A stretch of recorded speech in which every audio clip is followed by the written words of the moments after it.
എല്ലാവർക്കും നമസ്കാരം. ഈ ചൂടുകാലത്ത് വളരെ റിഫ്രഷിംഗ് ആയിട്ട് വീട്ടിൽ തയ്യാറാക്കിയെടുക്കാൻ പറ്റുന്നതാണ് മിൻറ്റ് ലൈം. നമ്മുടെ സ്കിന്നിനൊക്കെ ഇത് ഒരുപാട് നല്ലതാണ്. എങ്ങനെയാണ് ചെയ്യുന്നതെന്ന് നോക്കാം. മിൻറ്റ് ലൈം തയ്യാറാക്കുമ്പോൾ ഏറ്റവും ശ്രദ്ധിക്കാനുള്ള കാര്യം നമ്മൾ എടുക്കുന്ന മിൻറ്റിൻ്റെ ക്വാളിറ്റിയാണ്. പുതിനയില ഏറ്റവും നല്ലത് എടുക്കാൻ ശ്രദ്ധിക്കുക. ഒരുപാട് വാടിയ പുതിനയില ഉപയോഗിച്ചിട്ട് മിൻറ്റ് ലൈം തയ്യാറാക്കിയെടുത്തിരിക്കുന്നതാണ് നല്ലത്. നല്ല ഫ്രഷ് ആയിട്ടുള്ള പുതിനയില ഒരു പിടി ഒരു മിക്സിയുടെ ജാറിലോ ഒരു ബ്ലെൻഡറിൻ്റെ ജാറിലേക്കോ ഇട്ട് കൊടുക്കാം. ഇതിലേക്ക് ഒരു ചെറിയ ചെറുനാരങ്ങയുടെ നീര് ചേർത്ത് കൊടുക്കാം.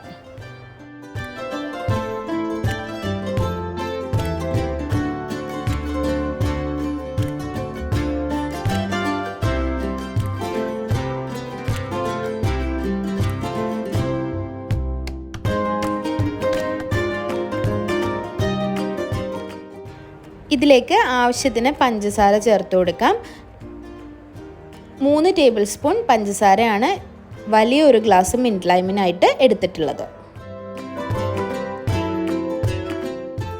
ഇതിലേക്ക് 1/2 ഗ്ലാസ് വെള്ളവും കൂടി ചേർത്ത് നല്ലതുപോലെ ബ്ലെൻഡ് ചെയ്തിട്ടെടുക്കാം. അരച്ചെടുത്ത ഈ ഒരു മിൻറ്റ് ലൈം അരിപ്പയിലൂടെ അരച്ച് ഒരു ഗ്ലാസ്സിലേക്ക് ഒഴിക്കാം. ആവശ്യത്തിന് വെള്ളവും കൂടി മിക്സ് ചെയ്തതിന് ശേഷം സെർവ് ചെയ്യാം. കുറച്ച് ഐസ് ക്യൂബ്സും കൂടി ഇട്ട് ഇത് സെർവ് ചെയ്യാം. കുറച്ച് വെള്ളവും കൂടി ഇതിലേക്ക് ചേർത്ത് കൊടുത്തിട്ടുണ്ട്.